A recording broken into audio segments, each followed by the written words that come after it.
Welcome. In today's tutorial, we will guide you through the process of enabling two-factor authentication on Pinterest using your PC. This new update enhances your account's security, ensuring that only you can access your account, even if someone knows your password. Let's get started. First, open your web browser and navigate to Pinterest.com.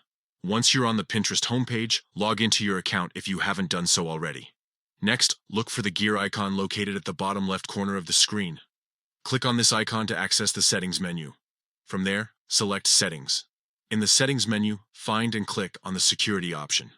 This section is crucial as it contains all the security features for your account. Now, locate the Require code at Login option under the Two-Factor Authentication section. Click on the toggle switch next to this option to enable it.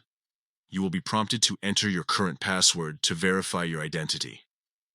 After you've entered your password, it's time to set up your recovery options.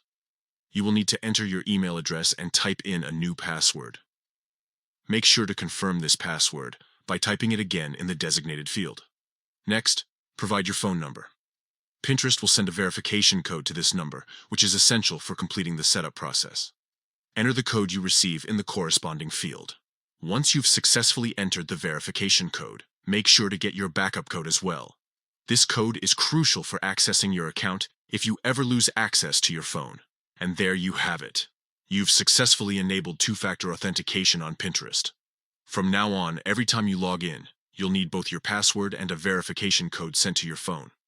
This extra layer of security helps protect your account from unauthorized access, making it much safer. Thank you for following along with this tutorial. Be sure to check back for more tips and tricks on how to secure your online accounts effectively.